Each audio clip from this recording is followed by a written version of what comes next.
అలాగా ధర్మం ఎక్కడ దెబ్బతింటుందంటే ఫలితం ఆశిస్తాడు. గుడి కట్టిస్తాడు, ఏదో గౌరవం కోరుతాడు. దానం ఇస్తాడు, ఏదో గౌరవం కోరుతాడు. చివరికి ఎవరైనా పోయినప్పుడు చేసే షోడశ మహాదానాల్లో కూడా అక్కడ గోవు దానం ఇస్తే అక్కడ ఏదో తప్పుతుందంటే ఇక్కడ ఇస్తాడు. గోవు కూడా గోవు ప్రత్యామ్నాయ 100 రూపాయలు 30 గోవు 100 రూపాయలకు వస్తుందా? గోవు తోక కూడా రాదు.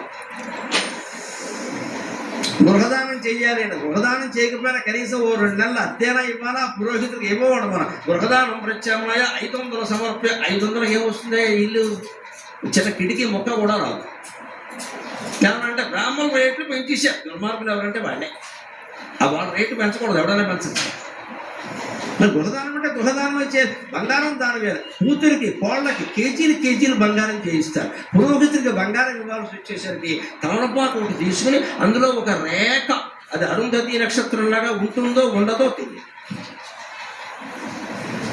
లేకపోతే బంగారం ప్రత్యామ్నాయ 500 500కి ఏమొస్తున్నాయా? గ్రామ్ 10,000 ఉంది, అక్కడ తులం 1,00,000 రూపాయలు ఉంది. 500కి ఏమొస్తుంది? ఖచ్చితంగా మొహమాటం లేకుండా చెప్తుంది. నేను బ్రాహ్మణ కులానికి సంబంధించినటువంటి కాబట్టి చెప్పడం లేదమ్మా, శాస్త్రం చెబుతున్నా. తల్లి కానీ తండ్రి కానీ పోతే బంగారం దానం చేయాలంటే యజమాని చేతుకున్న ఆభరణం తీసి అక్కడ పెట్టాలమ్మా. అదే దానం కింద లెక్క. అదే పవిత్రమైన దానం. అది పురోహితుడు బట్టి కానీ ఆయన దాన్ని ఏమైనా చేసుకుని మనకి సంబంధం లేదు.